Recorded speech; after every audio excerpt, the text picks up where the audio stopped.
So this is the new 740 horsepower Aventador S. Lamborghini's much updated V12 flagship, and a car that sets out to prove that if, as some people seem to think, it's the dinosaur of the supercar world, it is at least more T-Rex than Diplodocus. Now then, I could prattle on about the new four-wheel steering, the revised multi-stage aero, the new driving mode, and all sorts of other wonderful things about this car. But really, even in this weather, I just want to get out and drive it. This is a proper V12 Lamborghini, based around a carbon fibre chassis with pushrod suspension. It looks amazing. That V12 revs to 8,500. It doesn't have any turbos, it doesn't have any hybrid assistance. It's just a sodding great supercar engine in the finest of Lamborghini tradition. So what was there to moan about? Well, in the old car, it arguably only gave you one way of driving it. That was the way the car dictated. It was a little bit inert. It understeered quite persistently. It wasn't the most dynamic machine around. It felt its weight. What they've done with this one to try and address that is quite extensive. So let's first of all just look at what stayed the same. What stayed the same is the engine. It's still that amazing 6.5 litre V12. Power has gone up from 700 horsepower to 740. That's 10 shy of the 750 in the SV. Torque stays the same at 509, but its torque curve's improved a bit in the higher revs. So engine's the same. The gearbox is still the independent shift rod, single clutch job. So it's not a dual clutch. Lamborghini likes it that way. They like the brutal shifts. They like the weight. Still got basically the Haldex derived powertrain, four-wheel drive. What's different is it has a whole lot more front end than before. So the emphasis is on giving it the front end bite that the original car lacked. So what we've got 130% more downforce at 150 miles an hour. We've got the dynamic steering, which is controversial, but also featured on the SV. It's been recalibrated for this car. We've got four-wheel steering as well, which effectively lengthens and shortens the wheelbase virtually, according to what the black boxes are saying it wants. So we've got an awful lot to make it go around corners as impressively as it goes along in a straight line. And I've got to say, it does work. Now, it's an electronic steering, it's e-pass now, not hydraulically assisted, and it's all a bit artificial, but to be honest, it makes the car feel a lot more agile. It's still a big old beast, there's no getting around that. It's a hefty, big old car to be driving around the track, but it does contrive a feeling of being a lot smaller and more manoeuvrable, certainly than the previous Aventador. It's really impressive. Although it's not as light as the SV, it does actually have a sense of that car's agility. It's really, really impressive, I've got to say. The other new change on this car, and this is a bit of Lamborghini fun, is that we've now got another driving mode, and it's called Ego Mode. I love that. It's a bit daft, it's a bit pretentious, but why mince around with Sport Mode or Track Mode? Just call it what it is. So we've got Ego Mode. At the moment, I am driving around in the Sport Mode, which is actually one of the more aggressive modes in the car. So in Sport Mode, it channels as much as 90% of the power to the rear wheels. It actually feels more rear-wheel drive. In the standard street mode, it's 40 front, 60 rear.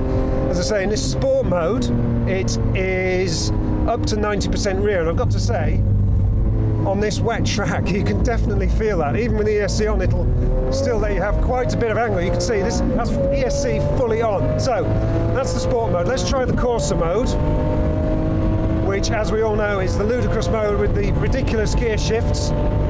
This mode is more intended for setting lap times. So in this mode, all the computers, all the black boxes are managing the magneto-rheological dampers, the four-wheel drive, the aero, into delivering a good lap time. So it's less about the showboating than sport mode. It's more about keeping the car on track, and you can feel that it's a bit more understeery actually in Corsa mode on this wet track. I think just because it's trying to pull the car out of the corner via the front axle rather than rotate it in as it does in sport mode. I actually prefer it in sport mode in this rather damp conditions. I've set up my ego mode before I set off, and I'm going to select that now. So in my ego mode, I've got sport powertrain, as I was saying, for the more rear-wheel drive feeling. I've got the dynamic setting for the steering, and I've got the softer suspension, because that seems like a more logical setting for this damp track. So here I am, daring my ego as the launch invitation invited me to do. So how does it feel? Well, yeah, I mean, it's still understeering a bit, but you can see that the sport chassis is there ready to dial out that understeer with a bit of rear wheel drive, which is really quite nice and not something you ever got in the old LP700. So a bit of understeer onto the curbs, gonna have to be careful there. Unleash that V12, listen to that, it's amazing, I love it. This corner's a bit of a grown-up one, I'm a bit cautious here, but yep, so there we go, that's the rear wheel drive in the sport mode. As I say, in these conditions it really helps, because when the car starts to understeer, you can start to dial that out with a bit of power to the rear axle. So it is a little bit heartbreaking that we're on such a damp track, but it's still a really exciting car to drive. It should be.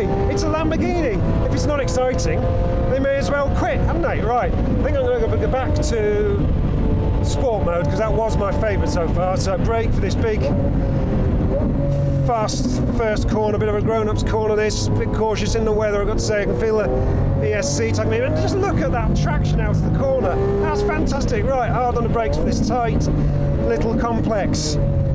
Great steering feel on the way in, actually. I can really feel like I've got something to lean against on the front end. Yeah, getting a bit lardy there. Yeah.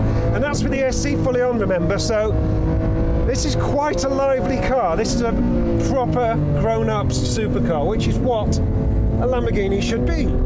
I mean, yes, they've never been track cars, really. That's never been the point. But at last, we've got an Aventador, other than the SV, which is obviously very limited production, very expensive. Now the regular Aventador has a bit of that SV sparkle, and even on a rotten, wet track, it's mental and it's huge fun. That's not something you would have levelled at the Aventador before. It is a proper car, and I am really rather enjoying myself. I've got to say, much more so than I thought I would when I opened the curtains this morning and saw proper torrential rain. Now, bear with me as I concentrate through this complex a bit. It's a little bit grown up. You're very, very conscious that there's a lot of car around you here. So, although they've added a few extra bits and bobs to the car, they've managed to keep the weight the same as it was on the LP700. So it's 1575 dry. I'm probably going to get called in a minute because I'm enjoying myself too much, but let's try lapping Corsa, see what happens. So there we are, we're back into Corsa now. Wow, those gear changes in Corsa are absolutely berserk. I'm going to have to be very careful about doing that mid-corner, because that gear change is really going to upset the car. And in Corsa, I can feel that the ESC is a lot more cautious than it is in sport. It's reining the car in a lot more than it was before. Oh, can I get it turned down enough to hit the corner? Yes. Cautious on the throttle. I've got to say, this is really a revelation compared with the old Aventador. I was in one of those being driven around Silverstone by Lamborghini's test driver, Giorgio Sanna, and it was a dog. It just wouldn't turn in. Even in his hands, we were pottering around about 20 miles an hour. Similar conditions to this, actually, and even he couldn't get it to work. So, to be in an Aventador in conditions like this, on a circuit, and for it to actually be delivering the goods is really, really impressive.